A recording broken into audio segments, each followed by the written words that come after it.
quanto à perseguição, nós vamos estar estabelecendo o que é uma perseguição. O que é uma perseguição? Vamos só definir, só para a gente se localizar.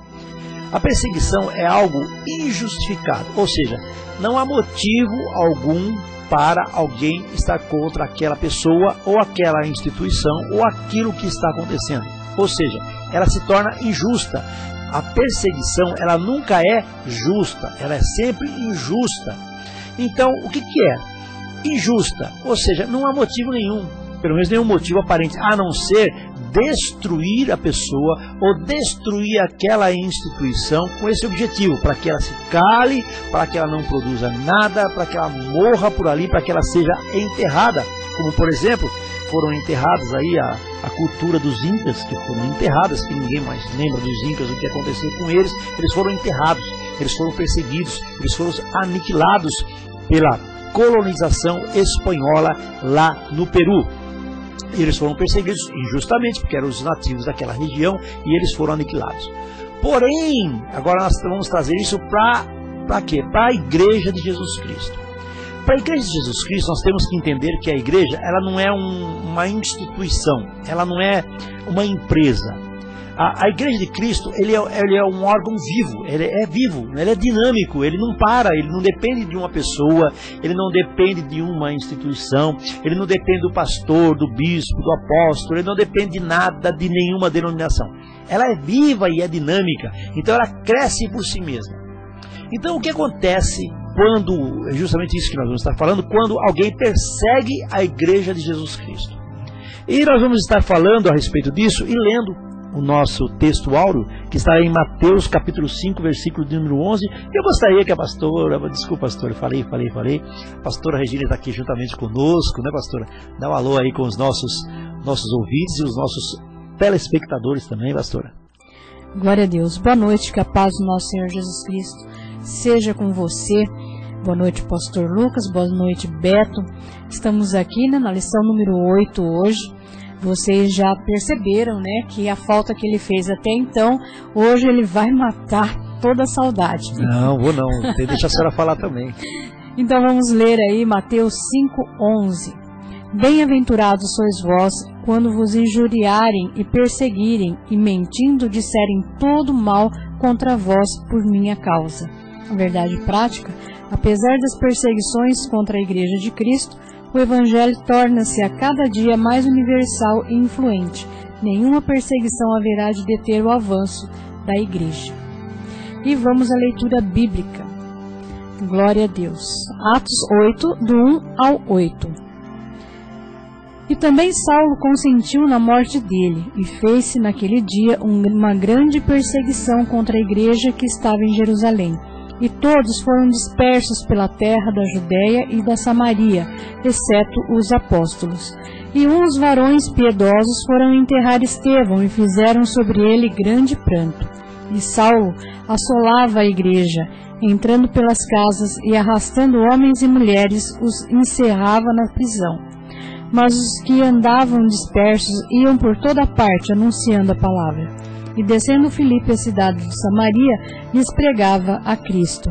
E as multidões unanimemente prestavam atenção ao que Filipe dizia, porque ouviam e viam os sinais que ele fazia. Pois que os espíritos imundos saíam de muitos que os tinham, clamando em voz alta, e muitos paralíticos e coxos eram curados, e havia grande alegria naquela cidade. Amém. Antes de mais nada, pastor, eu queria só dar uma leidinha no nosso texto áureo, só para nós podermos examinar mais profundamente o que esse texto quer dizer. Ele fala assim, ó, bem-aventurados, ou seja, realmente felizes. Sois vós quando vos injuriarem. A injúria é atribuir a alguém um fato mentiroso. Isso que é injúria. Não é um fato verdadeiro, é um fato mentiroso. E perseguirem, ou seja, toda perseguição, ela não é justa, ela é injusta. E mentindo, disserem todo mal contra vós. Não é falando a verdade, é mentindo, disserem todo mal contra vós. Por minha causa, ou seja, por causa do Evangelho. Por exemplo, tem muitas pessoas, pastora, que assim, ó, elas, até por ignorância, vamos colocar dessa forma, elas se escondem atrás do Evangelho para praticar todas as espécies de atos ilegais, de aproveitar do momento, e toda vez que vão criticar, aí falam, eu sou crente. Não, não é isso. Se é uma verdade, pode ser crente, pode não ser crente. Por exemplo, alguém foi e furtou alguma coisa. Aí chega alguém e fala assim, ele lá pegou lá e saiu, furtou o negócio lá, essa coisa toda. Mas eu sou crente, estão me perseguindo. Não, peraí, está perseguindo não. Você está se escondendo atrás de ser crente para poder praticar atos ilegais. Então a palavra fala assim, e mentindo disserem contra vós. Mentindo. Tem que haver uma mentira. Se for verdade, você vai assumir a responsabilidade por aquilo que você fez, não vai se esconder atrás do Evangelho da Bíblia, e vai assumir a responsabilidade, vai arcar com aquilo tudo, e acabou o ponto final, e Deus vai dar graça. Então é isso que nós temos que ter na nossa mente. A perseguição, a mentira, tem que ser injusta contra nós, por causa de Jesus. Por exemplo, tem pessoas que não gostam de crente. Eles não gostam de crente porque eles não gostam de crente. Eles simplesmente não gostam de crente. Falam, não, é crente, eu não gosto de crente. Ou seja, ele já colocou tudo, aí é uma injustiça. Por quê? Porque ele pegou todo mundo, colocou como crente e não gosta de todo mundo. Ou seja, o médico, ele erra. Mas nem todos os médicos são negligentes, imprudentes ou imperitos. Advogados, tem advogados bons e tem advogados maus. Mas nem toda classe de advogados pode ser julgados por causa disso. Porque aí você está sendo injusto. Na igreja também, através da palavra do Senhor Jesus Cristo, também da mesma forma, quando nos perseguirem injustamente. Então, tenha isso no seu coração. Se for verdade, você vai lá, assume a responsabilidade por aquilo que você fez, e acabou, ponto final, Deus vai dar graça e vai se colocar as coisas nos lugares. Mas aqui também fala, pastor, essa perseguição é espiritual, né? Então, se está fazendo coisa errada, se escondendo atrás do Evangelho, já está errado totalmente, já caiu na desgraça realmente. Agora, espiritualmente, de repente, a pessoa que anda, né, que é um crente, que anda aí nos caminhos do Senhor, tudo certinho, bonitinho, e vem contra ele, né? Existe muita perseguição contra, né, o crente por causa de Cristo, né? Pelo que o crente prega. Aí sim, é disso que nós estamos falando aqui. Essa perseguição espiritual, perseguição contra a igreja, que vira pessoal às vezes, mas a perseguição é contra a palavra de Deus. Amém. Olha, que agora nós vamos estar falando a respeito de Estevão, não é? Estevão, ele era um pregador da palavra de Deus, cheio do Espírito Santo. O que aconteceu com Estevão? Ele ia e ele falava a verdade. Ele falava a verdade do Evangelho, baseado ali na palavra, no que ele tinha, naqueles livros, vou colocar assim, a Bíblia do Antigo Testamento, que era a revelação de Jesus Cristo. E quando Jesus veio e foi crucificado e ressuscitou dentre os mortos, então ele estava pregando o Evangelho. Que o Evangelho nada mais é do que nós reconhecermos Cristo como Filho de Deus, que Ele morreu pelos nossos pecados, que Ele ressuscitou ao terceiro dia e que Ele subiu e está junto com Deus, sentado à direita de Deus Pai, e que enviou o Espírito Santo, o Consolador, para nos dirigir em todos os lugares. Isso é Evangelho. O que aconteceu com Estevão? Estevão ia lá, ele ia e falava, olha, o caso é o seguinte, assim, essa, está lá na palavra que Jesus vinha, está lá em Isaías 53, que ele tomou as dores sobre si, que ele veio, que ele fez, que ele está restaurando Israel. Olha, era uma coisa que era verdadeira. Aquilo era verdade. Só que aquelas pessoas que estavam ouvindo, muitos ouviam e se alegravam com aquilo. Por quê? Porque tinha autoridade, tinha unção, tinha conhecimento, e as pessoas viam que ele falava não como os fariseus, mas falava com uma autoridade. E além disso tudo, pastor, não eram só palavras, eram coisas que aconteciam. Ele fazia milagres e maravilhas, como diz aqui o texto, e havia grande alegria naquela cidade. Por quê? Pois que os espíritos imundos saíam de muitos que os tinham, clamando em alta voz, e muitos paralíticos e coxos eram curados. Então não era só palavra, mas era autoridade. E Estevão estava ali falando com autoridade.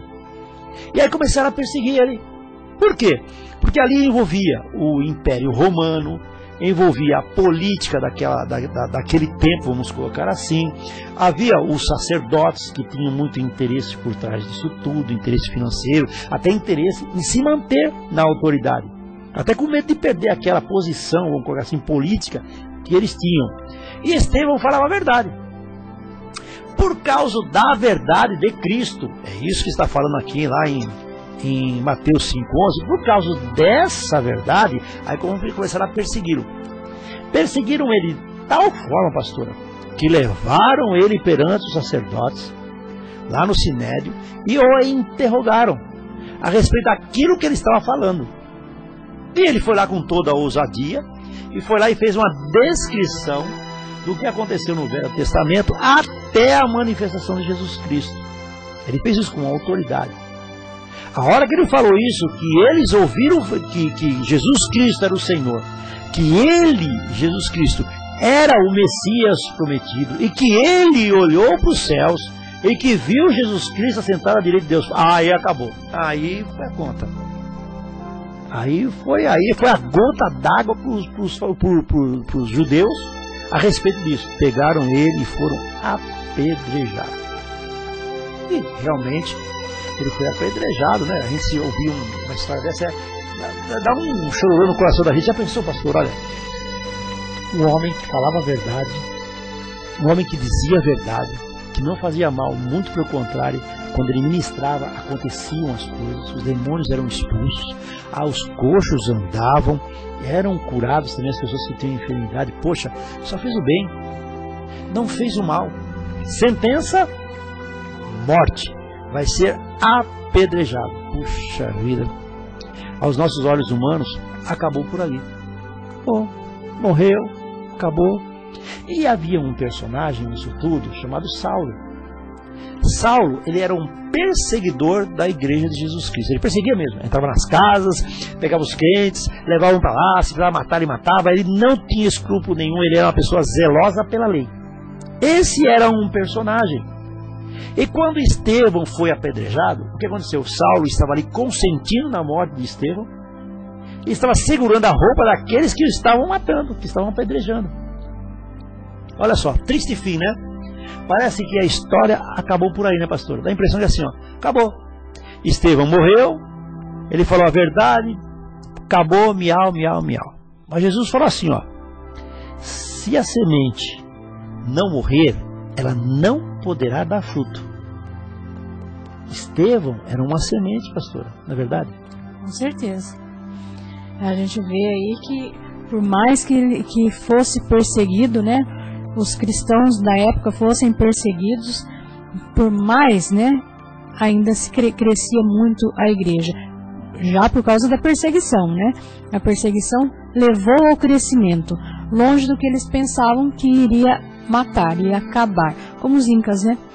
Então, eles tentaram. E Saulo também, Saulo ele era uma pessoa que estudou, uma pessoa que realmente tinha toda aquela lei no coração dele. Ele achava que tudo aquilo era, né, anátema. Era obrigação para ele, né? Era uma obrigação que ele tinha. Ele fazia aquilo achando que ele estava servindo a Deus, né?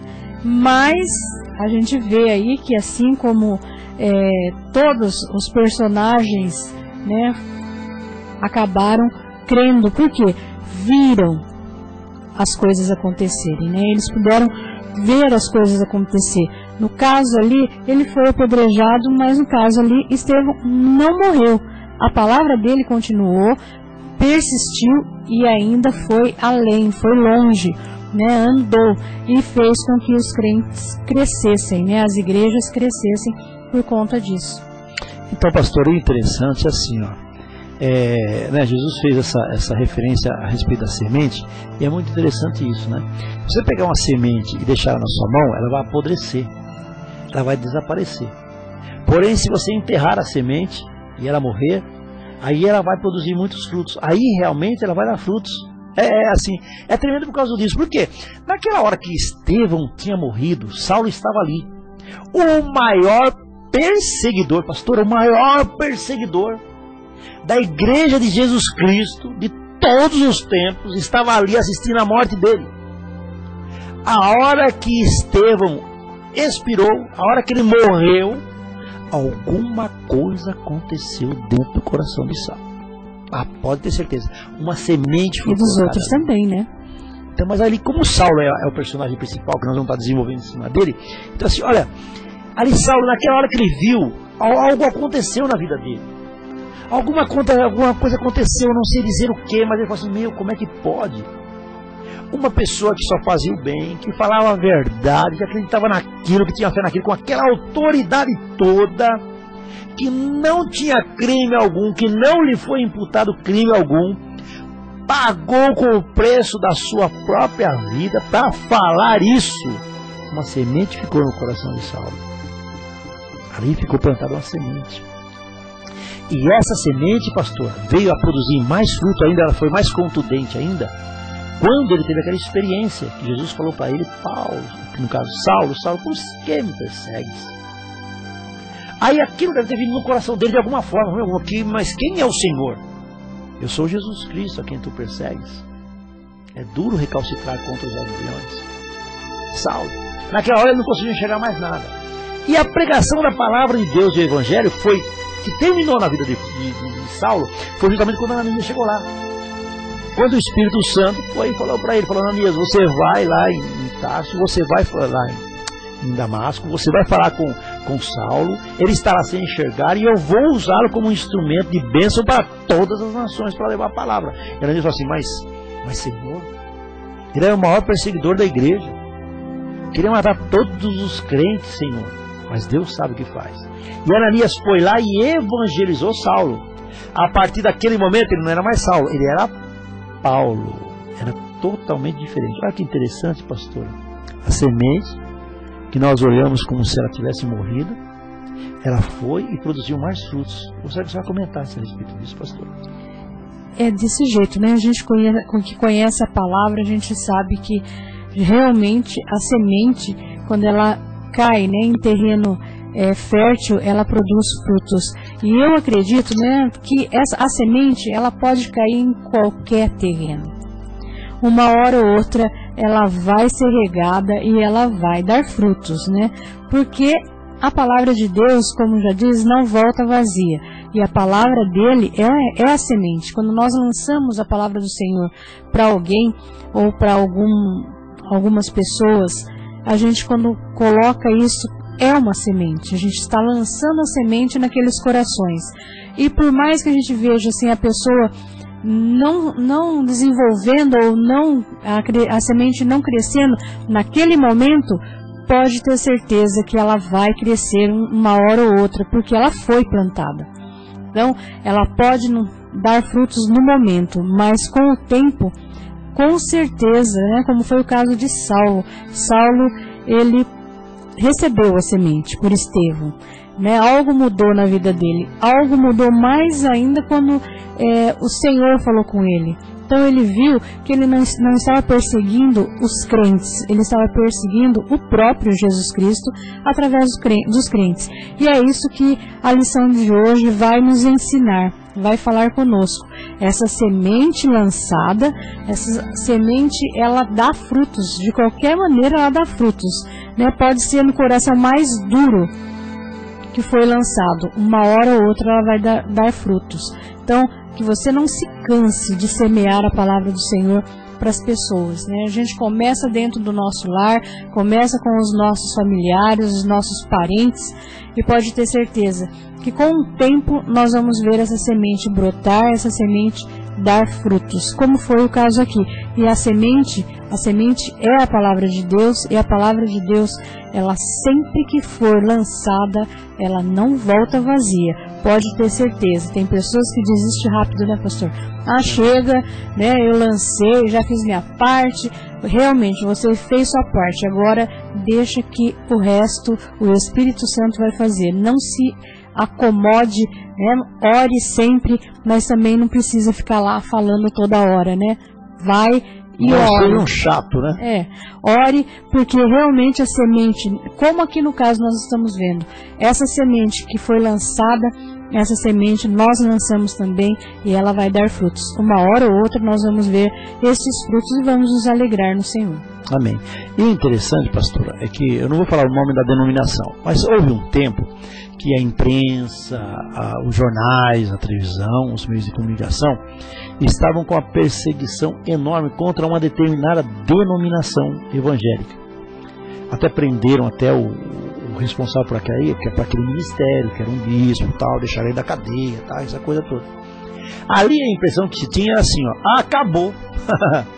Essa igreja acabou. Eu até me lembro que houve algumas outras igrejas que quiseram tirar proveito da situação da seguinte forma: estavam ministrando os seus oficiais da seguinte forma: ó, agora que essa denominação acabou, ponto final, não tem mais como, está sendo perseguida desse jeito, aí estamos usando todos os podres dela, isso e aquilo, ó, então a gente tem que cuidar dessas pessoas que vão sair de lá.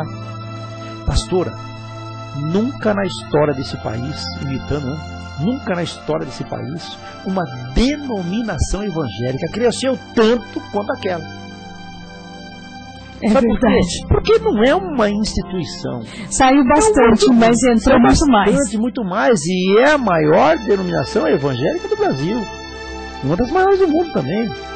Depois da Assembleia de Deus, tal, é uma das maiores. E está crescendo cada dia mais. Assim, ó, quanto mais, ó, a Igreja de Jesus Cristo, quanto mais você bater, mais ela vai crescer. Essa é a história da igreja. Pode perseguir à vontade. Pode perseguir. Quanto mais perseguição, mais crescimento. Jesus fala assim, olha, pastora, Jesus fala assim para os apóstolos: olha, vocês vão pregar a palavra aqui, em Jerusalém, em Samaria e até os confins da terra. Falou para eles, deu esse encargo para eles, essa comissão para eles. Mas como é que eles iriam? Como é que eles iriam fazer uma coisa dessa? Havia um tempo determinado para isso. Porém, os crentes estavam fazendo assim, ó. Olha, nós estamos aqui reunidos aqui, a nossa igreja, tal, vamos orar, vamos fazer isso, vamos fazer... Peraí, tem uma comissão, ide pregar a palavra em todos os lugares. Mas a pessoa, qualquer um de nós, pastor, tanto eu, a senhora, o Beto, qualquer um de nós, é o seguinte: se a gente se acomodar, ou seja, se a gente chegar no lugar, tá gostoso, ar-condicionado, um clima, um som perfeito, maravilhoso, comer um pão doce, como nós comemos agora há pouco, delicioso, né, Beto? Maravilhoso. Pastora, tomando uma aguinha gelada. Pastor, quem é que não gosta disso? Fala para mim, quem é que não gosta disso? Também os crentes lá do começo da igreja, também eles estavam assim. Se reuniam, o fogo caía, derramava e tal. Mas Jesus falou: peraí. Mas e daí? E a comissão para ir pegar em todos os lugares, até os confins da terra, como é que fica? Ah, já sei, Jesus só Deus é sábio. Vamos aqui, corre atrás desses crentes. Vamos lá. Uma coisa, arruma perseguição. Aí começou a acontecer a perseguição na igreja. Olha só que coisa tremenda. Deus, ele é maravilhoso, porque ele sabe todas as coisas. Quando aconteceu essa perseguição, o que aconteceu com os membros? Se espalharam pela Ásia, se espalharam por todos os lugares. Fugindo, né? Fugindo, assim, ó. Aparentemente fugindo, porque ficaram com medo. O medo fez com que eles fugissem, mas a semente que estava no coração, ela continuou sendo lançada através deles mesmos. Não tem como um dia você ser luz e você pegar aquela candeia, aquela luz, e esconder debaixo da cama. Ela vai ter que ser colocada num lugar visível. Então, mesmo que embaixo da cama, ela vai continuar brilhando. Vai continuar brilhando, mas olha, que nem o caso vamos colocar assim, o caso da igreja. Quando houve aquela perseguição do Império Romano, de todas as autoridades, o que aconteceu? Os crentes se espalharam. Só que havia uma semente dentro do coração. Havia morrido uma semente. A principal semente é Jesus Cristo, mas havia uns mártires também que morreram. O que aconteceu? A semente ficou dentro do coração. Eles não conseguiam, mesmo que eles quisessem ficar sem falar do Evangelho, não tinha como, porque aquilo incendiava o coração deles. O que aconteceu? Foram espalhados, aí a semente começou a produzir a 30, a 60 e a 100 por causa da perseguição. Muitas vezes na nossa vida, nós somos perseguidos. Não importa de que maneira, ou no trabalho, ou pessoalmente, não importa de que forma, ou emocionalmente, espiritualmente, isso não importa, pode ser na igreja, pode ser em qualquer lugar. Muitas vezes, pastor, nós olhamos assim: estão me perseguindo. Caramba, estão me perseguindo. Mas pera um pouquinho só. Se estão te perseguindo injustamente, se estão te batendo injustamente, se não é por causa de uma mentira, mas é por causa de uma verdade, aquilo vai fazer com que você cresça mais. Eles não estão batendo numa pessoa simplesmente, eles estão batendo numa pessoa que é o quê? É os olhos de Jesus Cristo. Aliás, perdão, é a menina dos olhos de Deus. Espera um pouquinho, você acha que Deus vai deixar de fazer injustiça com você, falar mal de você, fazer isso, fazer aquilo e ficar tudo isso em branco? Deus Ele é a nossa justiça. Né? Quem vai condenar aqueles que Jesus justificou? Ninguém vai poder fazer isso. Se não houver perseguição, pastor, não tem oração, né? Se não houver perseguição, nós não vamos buscar mais a Deus. Isso, Ele sabe de todas as coisas. Então, quando nós estamos acomodados, realmente vem uma perseguição. E é para a gente sair do comodismo, né? Ou da mesmice, né? Para que a gente possa correr atrás de Jesus, de buscar, né? Buscar mais de Jesus, levar mais a palavra. Opa, estou acomodado, alguma coisa está acontecendo, e aí a gente começa a andar, né? Como foi no caso aqui, né? A perseguição fez com que a palavra crescesse, a palavra fosse além das cidades que eles estavam ali. E a mesma coisa é conosco. Às vezes no nosso trabalho, na escola, onde nós estamos, nós não falamos de Jesus. Somos de Jesus, mas não falamos de Jesus. Pode ter certeza que alguma coisa vem para que a gente lembre que somos cristãos e aquilo que Deus já fez conosco. E nós vamos falar desse Deus, vamos voltar a falar. Então esse é o motivo da perseguição. Por isso que eu digo que a perseguição é sempre espiritual, pode ser onde for. Ela é sempre espiritual, porque ela vai fazer com que a gente saia do lugar, né? Não só fisicamente, mas espiritualmente, porque a gente vai buscar mais. É verdade. Agora a gente está falando a respeito da perseguição, ela também pode ser física também. Como é que é a perseguição física? Por exemplo, nos países muçulmanos, os países onde é proibido a ministração do evangelho, eles condenam as pessoas à morte. Por exemplo, o islamismo, ele condena a morte aqueles que se converterem para uma outra religião. Não importa se vai ser evangélico ou de outro maometano, não importa qual outra religião. Se converter, sair do islamismo, ele morre. E muitos missionários, muitos pastores, agora exatamente nessa hora, estão morrendo em lugares onde é proibida a ministração da palavra. Tem um ministério que chama-se Portas Abertas, que ele trabalha justamente com os missionários e com os pastores que estão evangelizando em lugares onde a palavra é proibida, nos países muçulmanos e também lá nos países do Oriente Médio. Ali é proibido o evangelho. Então muitos estão ali, estão sofrendo uma perseguição física mesmo, da própria vida mesmo. Então há a perseguição física também a perseguição cultural. Por exemplo, olha, hoje ser moderno é o seguinte: tudo é permitido, pastor. Imagina, vai permitir a pessoa de fazer isso, de fazer aquilo, é tão bom, é tão saudável. Tá aí a maior festa aí do Brasil que vai ter aí, não sei o que, da liberdade. Vão lá e colocam lá, você que usa camisinha, você que fazer isso, faz sexo com segurança, faz isso, faz aquilo. É uma cultura. Assim, culturalmente nós somos perseguidos. Não seja que nem os crentes. O crente não pode fazer nada, não pode fazer isso, não pode fazer aquilo. Pô, que coisa mais sem graça. O mundo é aberto para fazer qualquer coisa. Pode fazer, deitar e rolar, pode tomar à vontade. Aproveita aí os 4 dias de carnaval e vai, faz uma farra, e isso e aquilo. Essa cultura também é perseguição contra nós. Por quê? Porque assim, ó, tá vendo? Por que você não vai no carnaval? Aí você fala assim: não, eu vou no carnaval porque eu não vou no carnaval. É nada, é porque você é crente. Só a religião não permite. A religião não permite, se o pastor vai brigar com você. Não, é tudo dó de carnaval. Tem muito crente que vai brincar carnaval, né? Então não é proibido. Né?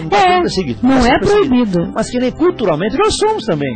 A mentalidade dos jovens que estão no mundo secular, por exemplo, é assim, ó: fica um dia com uma, fica um dia com outro, fica um dia com o outro, faz não sei o que isso, faz não sei o que aquilo. Culturalmente, isso é assim, isso aí é parte da cultura.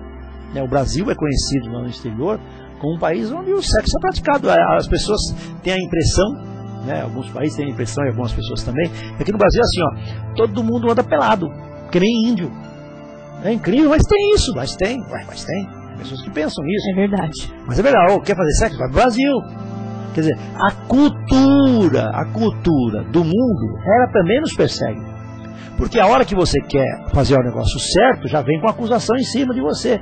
Por exemplo, muitas pessoas perguntam assim, ó: você é contra ou é a favor do homossexualismo? Eu não sou contra e eu não sou a favor do homossexualismo. Eu sou a favor da palavra de Deus, que faz assim, ó: Deus fez homem e mulher. Acabou, para ficarem juntos. Quem quiser fazer o que com a vida, faça o que bem entender.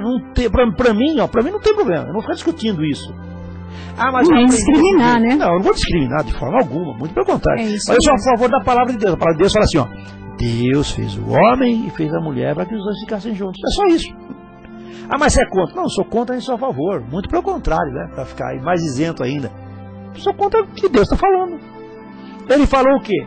Que se eu me prostituir, eu vou estar trazendo para a minha vida doenças, enfermidades, isso e aquilo, um monte de doença venérea que vai vir para a minha vida. Eu não quero correr esse risco. Mas porque você é crente? Não é questão de ser crente. Eu estou aqui, Deus está me alertando, e eu estou fazendo aquilo que Deus está me alertando. estou sendo uma pessoa sábia. Então a cultura do mundo também persegue a igreja. Você quer comentar, pastor? Eu que vou fazer uma pergunta para o senhor, só para encerrar. O senhor é feliz? Encerrar esse assunto. O senhor é feliz sendo crente? Graças a Deus. Foi a melhor coisa que aconteceu na minha vida, foi conhecer Jesus. Assim, foi uma coisa maravilhosa na minha vida, porque eu, apesar dos meus deslizes, dos meus erros, assim, das minhas fraquezas, Deus reconhece que eu sou pó. Deus sabe que eu sou pó e que eu sou uma pessoa fraca. E nós também, né? Porém, todos nós. Porém, pastor, a maravilha que Jesus Cristo veio e fez na nossa vida é o seguinte, é a respeito do perdão. É o perdão dos pecados. Todos nós estamos sujeitos a pecar.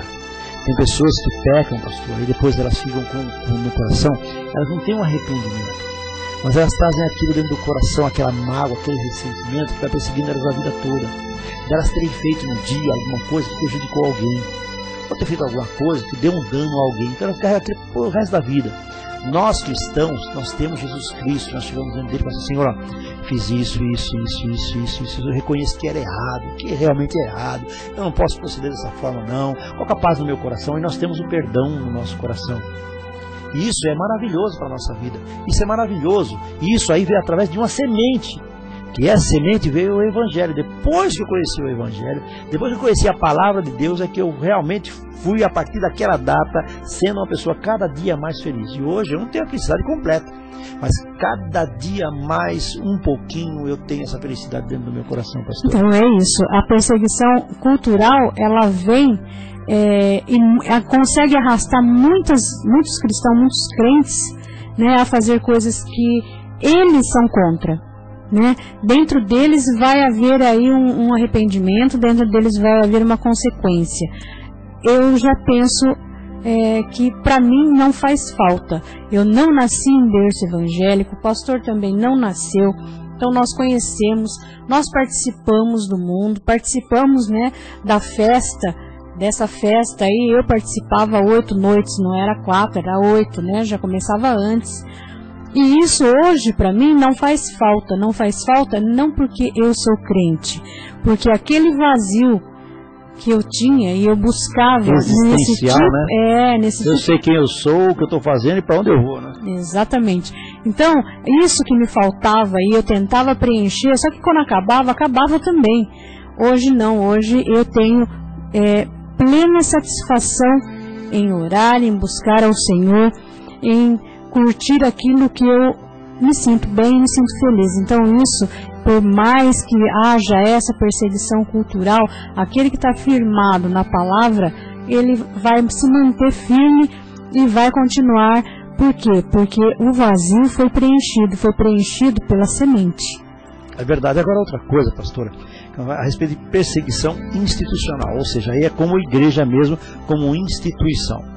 Por exemplo, olha, isso aí, presta atenção, nós temos o Marquinhos, o Marcos, da Priscila, então eles moram, bem na frente da casa deles, tem, não sei se é um barzinho, o que é, que é assim, ó, eles começam às 10 horas da noite, na quinta-feira, e vão parar só no domingo.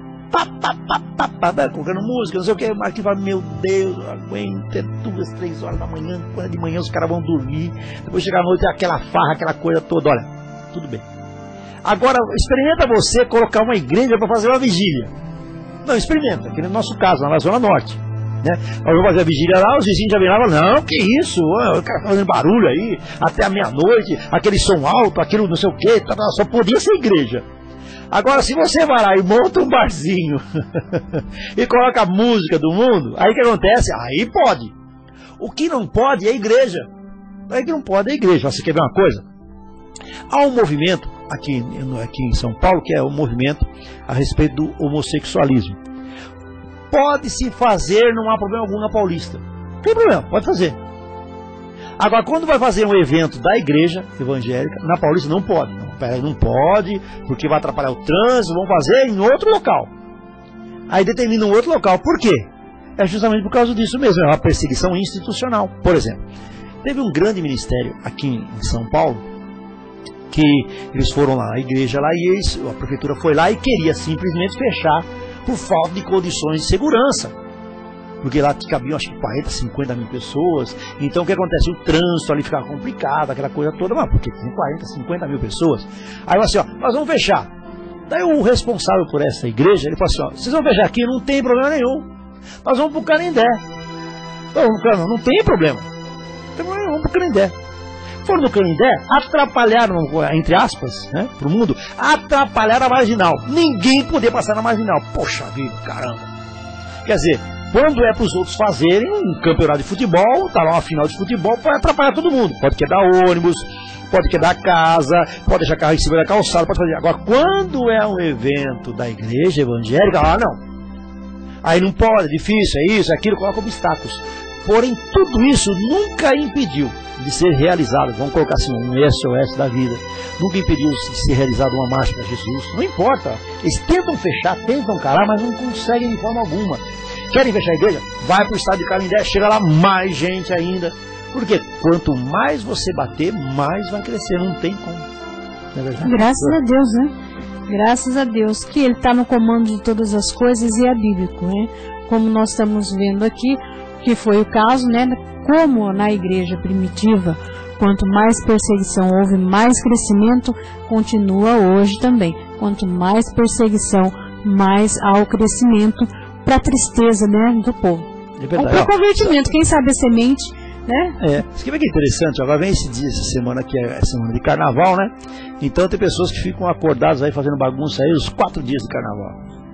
Vai lá, vai bagunça, só que aí tem a chamada quarta-feira de cinzas, ou seja, assim, ó, deita e rola festa da carne, porque o carnaval é conhecido como festa da carne, deita e rola todos esses dias, 3 dias, 4 dias, tal, aí quarta-feira de cinzas é assim, ó, quarta-feira de cinzas é para a pessoa poder pagar a penitência dela, por tudo aquilo que ela fez na carne. Olha que coisa, que paradoxo, né? Pois é. Aí na quarta-feira, para você se arrepender, poxa vida, peguei esses 4 dias aí, fui lá e fiz isso, agora estou chateado, estou deprimido, por que eu fui fazer isso aqui, por que eu fui fazer aquilo lá, né? Então a pessoa começa a se achar assim, deprimida por causa disso. Então, justamente é isso que é o importante para nós. O importante para nós é sabermos que a perseguição vem nos trazer crescimento na nossa vida em nome de Jesus. Muito bem, pastor. Agora, como é que nós vamos fazer para lutar contra a perseguição? Bom, estamos sendo perseguidos. A melhor forma de você ir contra a perseguição é você crescer. Como é que nós vamos crescer? Como é que a igreja cresce? A igreja cresce da seguinte forma: evangelização. A igreja só cresce com evangelização. Não tem outra forma. É evangelizar. Como é que vão evangelizar? Por exemplo, nós temos os missionários que levam a palavra de Deus em muitos outros países, como aquele ministério que nós falamos, de portas abertas. Nós podemos estar semeando em oração, podemos estar semeando com dinheiro, podemos estar semeando participando ativamente desses movimentos missionários. Também faz parte. Estevão, aqui no caso, ele foi um missionário, mas ele ministrava a palavra. Tem muitas empresas, pastoras, que mantêm muitos missionários levando a palavra em todos os lugares da terra. Isso tem mesmo.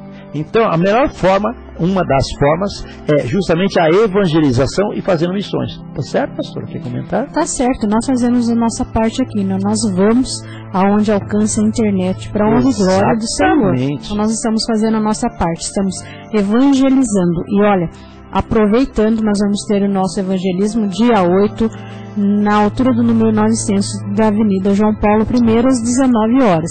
Você é nosso convidado especial. Também vamos fazer uma vigília na sexta-feira agora.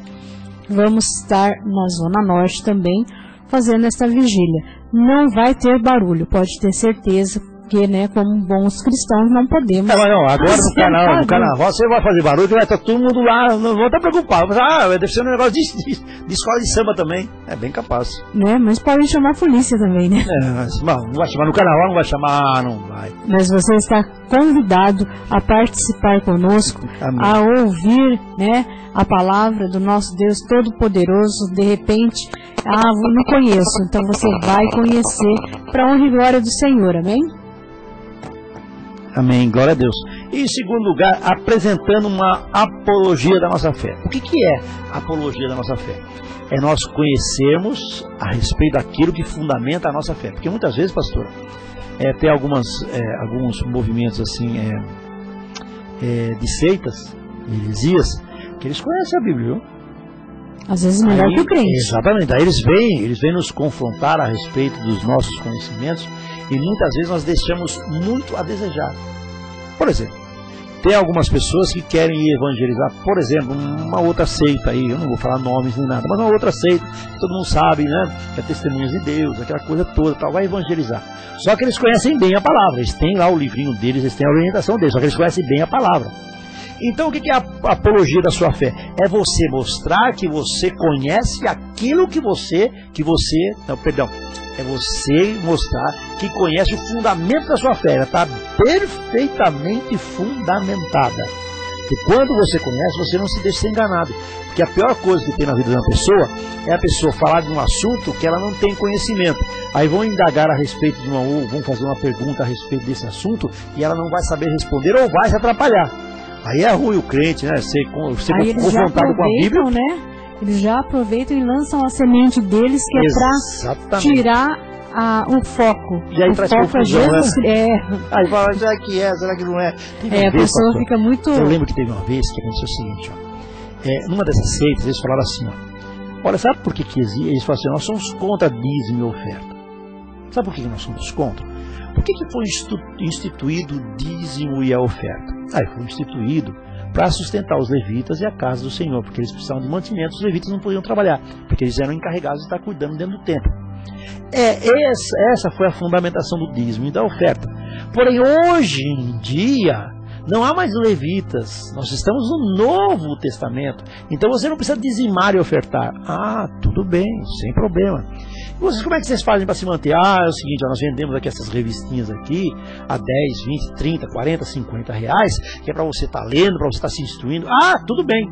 Quer dizer, a pessoa, se você ministra a pessoa que não deve entregar o dízimo e a oferta. Porém, você vende revista que é para a pessoa comprar. É dessa forma que você se mantém, não é? E Jesus Cristo, quando ele olhou os fariseus e os judeus dando as suas ofertas, ele não criticou eles. Ele falou que tem que fazer isso mesmo. Porém, não pode deixar de amar as pessoas. Então, nunca foi excluído o dízimo e a oferta da igreja. Agora, se você não tiver o firme fundamento disso, se você não souber realmente aquilo que está no seu coração, mas foi instituído pela lei o dízimo e a oferta, não foi coisa nenhuma. Abraão, não existia lei quando Abraão dizimou e ofertou ao sacerdote que foi juntamente com ele, de Salém, que é o príncipe de paz. Lá não havia lei, porém Abraão reconheceu a autoridade e dizimou e ofertou para ele. E nem foi pedido para ele, né? Vim buscar o dízimo. Isso, foi uma coisa espontânea. Então isso é muito importante, você conhecer o fundamento da sua fé. Em terceiro e último lugar, porque senão a nossa escola bíblica vai terminar só depois das 8, né? Tem que me segurar um pouquinho. Conservando nossa identidade como povo de Deus. Então é justamente isso, olha. Nós estamos sendo transformados a cada dia em filhos de Deus. Nós temos uma identidade que o diabo quer aniquilar essa identidade. É de nós sermos desqualificados como os filhos de Deus. Vem colocar assim, que nós somos pecadores, que nós somos isso, que nós somos errados, que nós somos aquilo, que nós somos dignos, que nós somos... O diabo vem colocar, porém nós temos a nossa identidade. Por exemplo, pastora, qual é o nome da senhora? Ana Regina. A partir de hoje eu vou chamar a senhora de Maria. Tudo bem? Não. Por quê? Porque não é meu nome. É seu nome. Beto, a partir de hoje eu vou chamar você de Mário. Diferente. Beto, a partir de hoje não vou escrever mais Beto com 2 T, só com 1. Ele vai ficar bravo lá. Olha lá. 2 T's, por falta de T, vamos colocar 3. Pronto, acabou, ponto final. Então por que você que chama José, você que chama Manuel, você não quer de forma alguma que você seja chamado de Luiz, de Pedro, de Joaquim? Porque você tem uma identidade. Porque você se conhece, porque você sabe quem você é essa pessoa. E nós, Jesus Cristo falou a respeito disso, nós somos filhos de Deus. Nós somos um povo que foi escolhido por Deus, nação santa, escolhido, sacerdotes diante de Deus, que estamos sendo ministrados pela palavra de Deus e sabemos o nosso posicionamento. Isso chama-se identidade. Ninguém pode tirar isso de você. Você é um cristão, você é uma pessoa que se sujeita à palavra de Deus, uma pessoa que foi salva pelo sangue de Jesus Cristo, que foi derramado na cruz, uma pessoa que tem aí a sua consistência espiritual também, uma pessoa que busca na palavra de Deus tudo aquilo que lhe falta na vida, que enche o seu coração do amor que Deus tem para a sua vida. Então isso é muito importante. Aleluia. A Rose de Marília. Ô Rose, a paz, Deus abençoe, Um beijo no seu coração, querida. Do Alisson também, tá? Manda um beijão pro Alisson aí e pro pessoal todo de Marília aí. Amo muito vocês, viu? Amém? Obrigadão pela sua audiência. Então, pastor, é justamente isso. É a nossa identidade. Então, mantenha a sua identidade. Você é um cristão, você é um ungido de Deus, você é uma pessoa que está aí sendo transformada a cada dia de glória em glória, né? Sendo cada dia transformado num cidadão dos céus. Pastora? É isso mesmo. Então nós precisamos ser, né, um verdadeiro cristão.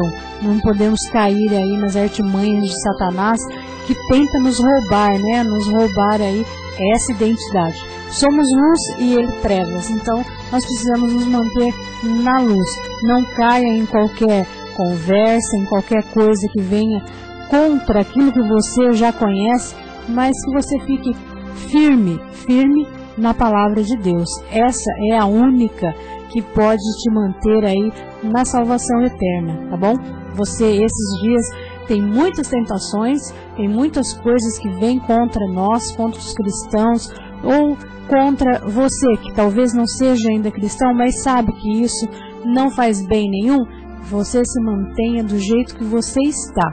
Não caia na lábia de Satanás, não vá aí correr o risco, não vá fazer aquilo que depois você vai se arrepender, amém? Que você possa ficar firme na palavra. Olha só, nós devemos transformar as vidas e não ser transformados por elas, amém? Amém. Glória a Deus. E eu gostaria de ler aqui o auxílio bibliográfico, que eu achei muito interessante.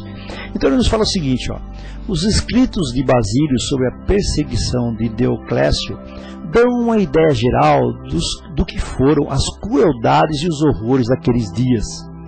As casas dos cristãos eram deixadas em ruínas, seus bens pilhados, seus corpos caíam nas mãos dos ferozes litores que os dilaceravam como bestas selvagens e arrastavam as matronas pelos cabelos através das ruas, insensíveis às súplicas por clemência, viessem elas dos idosos ou daqueles de tenra idade. Os inocentes eram submetidos a tormentos reservados apenas aos mais vis criminosos. Os calabouços eram lotados com habitantes dos lares cristãos, que agora jaziam desolados. Os desertos sem caminhos e as cavernas das florestas enchiam-se de fugitivos, cujo único crime fora a adoração a Jesus Cristo. Amém? É por causa disso tudo que hoje nós temos a liberdade de pregar a palavra do Senhor, de nós falarmos as boas novas em todos os lugares. Então isso é muito importante, você ter no seu coração que a palavra de Deus, sim, ela está na sua boca, está no seu coração, e todas as vezes que você pronunciar a respeito de algo que saiu da boca de Deus, não voltará vazia de forma alguma. E para nós estarmos terminando aí a nossa escola bíblica de hoje, eu gostaria que a pastora estivesse lendo a nossa conclusão, pastora. A conclusão é: o diabo tudo fez por matar a igreja no seu nascedouro. O que ele não sabia ou fingiu esquecer é que as portas do inferno jamais prevalecerão contra a igreja de Cristo. O diabo não pôde emudecer a Filipe nem a Paulo. Como diria o teólogo A.W. Tozer, de 1897 a 1963, o fogo de Deus não pode ser apagado pelas águas da perseguição dos homens. Glória a Deus, aleluia. Então nós acabamos aí de hoje com o nosso assunto a respeito da nossa escola bíblica, e mais uma vez eu quero reiterar o nosso convite a você estar participando juntamente conosco todas as quartas-feiras a partir das 19 horas pela www.umnovotempo.com, a rádio que toca a vida, e também pela TV www.umnovotempo.tv.br, que está assim com uma página totalmente remodelada, bem suave, bem gostosa, está maravilhoso. E eu quero convidar você que na próxima semana nós vamos estar falando a respeito da conversão de Paulo. Um beijo no coração de todos, em nome de Jesus, e até a próxima oportunidade. Glória a Deus, até quarta-feira que vem, às 19 horas.